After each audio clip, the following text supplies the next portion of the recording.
அஸ்ஸலாமு அலைக்கும் வரஹ்மத்துல்லாஹி வபரகாத்துஹு. நஹ்மதுஹு வ நுஸல்லி அலா ரசூலிஹி ஸய்யிதினா முஹம்மது வ அலா ஆலிஹி வ அஸ்ஹாபிஹி அஜ்மாஈன். அம்மா பஅத். அன்பு நிறைந்த ஜெம் டிவி நேயர் பெருமக்களே, உங்கள் மீதும் உலக மக்களாகிய நம் யாவர் மீதும் எல்லாம் அல்ல இறைவனின் பேருதவி கிடைக்கட்டுமாகுக. இஸ்லாமிய நற்போதனைகளில் இன்றைய தினம் நாம் பார்க்கவிருப்பது வீட்டின் விலை இவ்வளவா? அருமையான நேயர் பெருமக்கள், இன்றைக்கு நாம் ஆளுகிற ஒவ்வொரு பகுதியிலும் ஒவ்வொரு இடத்தினுடைய விலையை கேட்டாலோ அல்லது வீட்டினுடைய விலையை கேட்டாலோ ஆச்சரியம் அடைகிறோம். இவ்வளவு விலையா என்று கேட்கிறோம். நம்ம ஒரு 50 லட்ச ரூபாய்க்கு வீடு வாங்கலாம்னு நினச்சிருப்போம். இந்த மாதிரி ஒரு வீடு கிடச்சா நல்லாயிருக்கும்னு நினைப்போம். அதை போய் விலை கேட்டால் அதை 1 கோடி ரூபா சொல்லுவாங்க. இப்போ இவ்வளவா என்று நம்ம ஆச்சரியப்படுவோம். ஆனால் வீடை தேர்வு செய்வதற்கும் சில முறைகள் இருக்கிறது. உதாரணமாக சொல்ல வேண்டும் என்று சொன்னால், அபூ ஜஹம் என்று சொல்லப்படுகிற ஒரு நபர், ஒரு இறைநேசர், ஒரு வழிமார் என்று வைத்துக்கொள்வோமே. அபூ ஜஹம் என்று சொல்லப்படுகிற அத்தகைய நபர் தன்னுடைய வறுமையின் காரணமாக, தன்னுடைய கஷ்டத்தின் காரணமாக தான் வாழ்ந்து வரக்கூடிய ஒரு இல்லத்தை விலைக்கு சொல்கிறார். அது எவ்வளவு சொல்கிறார் என்று சொன்னால், 1,00,000 திர்ஹம். அந்த காலகட்டத்தில் 1,00,000 திர்ஹம் சொல்கிறாரு. வர்றவங்கெல்லாம் ஆச்சரியப்படுறாங்க. என்னங்க இத்தினோண்டு சின்ன வீட்டுக்கு போய் இவ்வளோ விலை சொல்கிறாரு இந்த வீட்டுக்கு அப்படின்ட்டு வர்றவங்க எல்லாம் அவர் மேலே கோபப்பட்டு போயிடுறாங்க.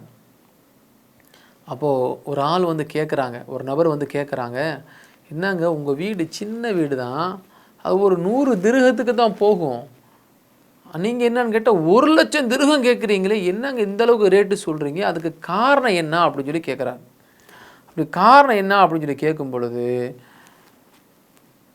அபூ ஜஹம் என்று சொல்லப்படுகிற அவர் கூறுவார், என்னுடைய வீட்டிற்கு அருகாமையில் சயீத் இப்னு ஆஸ் ரலியல்லாஹு என்று சொல்லப்படுகிற ஒரு நல்ல மனதுள்ள நற்குணமுள்ள ஒரு நல்ல மனிதர் பக்கத்தில் இருக்கிறார். என்னுடைய வீட்டுக்கு அருகாமையில் இருக்கிறார். அவருக்கு பல கட்டங்களில் நான் டிஸ்டர்ப் பண்ணியிருக்கிறேன். பல கட்டங்களில் அவருக்கு ஏதாவது ஒரு கஷ்டங்களை கொடுத்துருப்பேன். பக்கத்து வீட்டுக்காரராச்சேன். நான் எவ்வளவு தான் கஷ்டங்கள் கொடுத்தாலும் அவர் எதையுமே பெருசாக பொருட்படுத்த மாட்டார். எதையுமே அவர் தன்னுடைய கவனத்திற்கு கொண்டு கொள்ளாமல் ஏனோதானமாக விட்டுருவார். எனக்கே ஆச்சரியம், நம்ம பக்கத்து வீட்டுக்காரராக இருக்கிறாரு, இவ்வளவு இடைஞ்சல் பண்ணுறோம், அவர் எந்த ஒரு விஷயத்தையுமே கேர் பண்ண மாட்டாரு. நினைத்து நினைத்து நானே ஆச்சரியம் அடைந்து போய்விட்டேன். இப்பேற்பட்ட ஒரு மனிதராக இந்த காலகட்டத்தில் இருக்கிறாங்கன்னு சொல்லி அந்த நேரத்தில் அவர் யோசித்திருக்கிறார், அபூ ஜஹம் என்று சொல்லப்படுகிற அந்த நபர். அப்போது அந்த வீட்டை விலை பேசுவதற்காக வேண்டி போய் ஒருவர் கேட்க ஒரு சமயத்தில் அவர் சொல்வார், நான் அவருக்கு கொடுத்த கஷ்டங்களையெல்லாம் அவருக்கு பதிலாக ஒரு சமயம் கூட அவர் செய்தது கிடையாது. அந்த அத்தகைய ஒரு நற்குணம் படைத்தவராய் அவர் இருப்பதனால்தான். குறிப்பாக கவனிக்கணும், பக்கத்து வீட்டுக்காரர் நல்ல மனிதராக யாருக்கு அமைவது என்பது அது ஒரு சாத்தியமில்லாத ஒரு விஷயம். பக்கத்தில் இருக்கிறாலோ, சில அப்பார்ட்மெண்ட்ஸில் போய் குடித்தனம் இருக்கிறாங்க, பக்கத்து வீட்டில் யார் இருக்கிறானே தெரியாது, கீழ் ஃப்ளோரில் யார் இருக்கிறாங்கன்னே தெரியாது. நம்ம வீட்டில் ஏதாவது ஒரு வயரிங் வேலையோ ஒரு பிளம்பர் வேலையோ ஏதாவது ஒரு சின்ன வேலையை நம்ம பார்த்துட்டோன்னு சொன்னால் ஒரு சுத்தியில் வச்சு அடிப்பாங்க, சப்தம் வரும், உடனே பக்கத்து வீட்டிலேருந்து வருவான், என்னத்தை போட்டு அடிக்கிறீங்க, எங்களுக்கு டிஸ்டர்பாக இருக்குது அப்படின்னு சொல்லுவான். ஆனால் அபூ ஜஹம் என்பவர் சொல்வார், பக்கத்தில் இருக்கக்கூடிய அந்த சஹாபி எந்த ஒரு காலகட்டத்திலும் எப்பேற்பட்ட ஒரு நிலையில் என்னை அவர் பழி வாங்கினதே கிடையாது. அப்பேற்பட்ட ஒரு நற்குணமுள்ள மனிதர் இந்த இடத்துல இருக்கிறார் பாருங்க. ஆகையினால இந்த இடத்தை யார் வாங்குகிறாரோ அவர் பாக்கியசாலியாக இருக்கக்கூடும். ஆகையினால்தான் இந்த இடத்திற்கு உண்டான விலை இவ்வளவு என்று சொல்லுகிறார். அருமையான பெருமக்களே, கொஞ்சம் யோசித்து பாருங்கள்.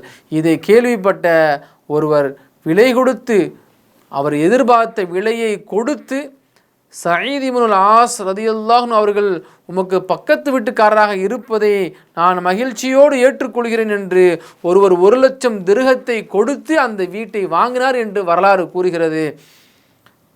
வஃபியாத்துல் அயான் என்று சொல்லப்படுகிற நூலில் இந்த ஒரு நிகழ்வு பதிவு செய்யப்பட்டிருக்கிறது. அருமையான பெருமக்களே, கொஞ்சம் யோசித்து பாருங்கள்.